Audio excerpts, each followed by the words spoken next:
सुप्रभात। सुधा सक्सेना का सभी को सस्नेह राम राम। आप सभी जानते हैं कि जीवन में कर्म आवश्यक है। अच्छे कर्म करते हुए या बुरे कर्म करते हुए हम अपने भाग्य का निर्माण स्वयं करते हैं। आज भाग्य निर्माण पर ही हम थोड़ी चर्चा करते हैं। विपरीत परिस्थितियों में अक्सर लोग घुटने टेक देते हैं। ऐसे में हालात से लड़ने की जो क्षमता कम हो जाती है और लोग परिस्थितियों के दास बनकर रह जाते हैं।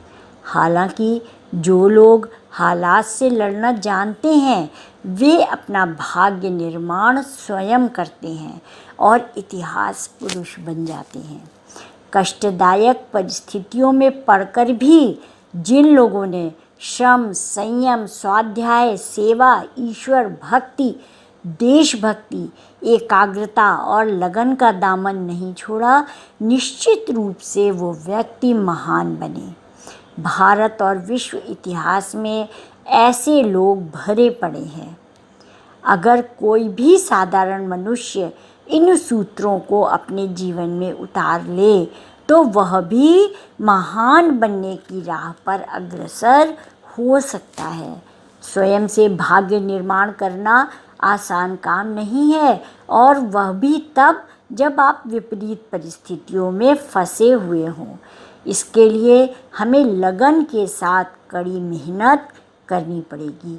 सही दिशा में निरंतर प्रयास करते रहना होगा। अपने भीतर उत्साह बनाए रखना होगा। जैसा कि आप सब जानते हैं कि ऊपर की सीढ़ी पे पहुंचना तो आसान है, लेकिन उसको मेंटेन करना, उसको नियंत्रित करना कि हम उस सीढ़ी पर बने रहें, इसके लिए निरंतर हमें प्रयत्न करना होता है। और हमें एक बात और याद रखनी चाहिए कि महान व्यक्तियों ने जो प्रतिष्ठा प्राप्त की है वह उन्हें एकाएक या एक प्रयास में नहीं मिली। जब उनके दूसरे साथी सोए हुए थे और वो चुप रह कर के घर में पड़े हुए थे, उस समय वो अपनी प्रगति के लिए, अपने विकास के लिए निरंतर प्रयत्नशील थे। इस तरह वे उच्चता के शिखर पर पहुंचकर महान बन सके।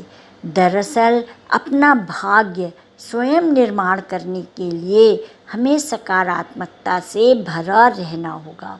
लोगों के मन में नकारात्मकता आना स्वाभाविक है, लेकिन हमें इसमें उलझना नहीं है, बल्कि सकारात्मकता की ओर ध्यान बराबर लगाए रखना है।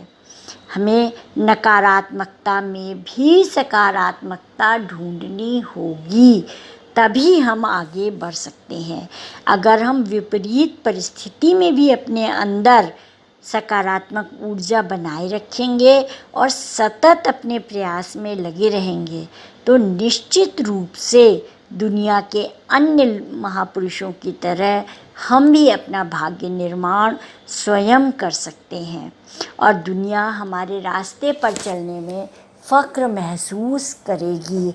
हम ना भी महान बने, लेकिन हम अपने जीवन को सुंदर, सरल और संतुष्टिदायक बना सकते हैं यदि हम निरंतर अच्छे कामों को करते रहें और यदि हमारे पिछले जन्म के या पहले के जो बुरे कर्म हैं वो हम उन अच्छे कर्मों के द्वारा मिटा सकते हैं।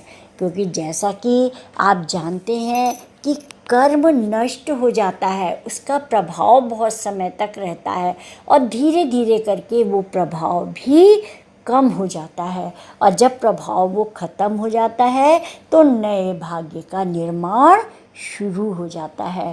कोई भी अच्छा प्रयत्न, अच्छा कदम कभी भी असफल नहीं होता, वो कहीं ना कहीं आपको फल देता है। यदि आप एक कदम अच्छा चलते हैं, एक अच्छा बीज आप डालते हैं तो निश्चित रूप से उसके 100 अच्छे परिणाम आएंगे। इसी विश्वास के साथ आगे बढ़िए और संतुष्ट होइए। धन्यवाद।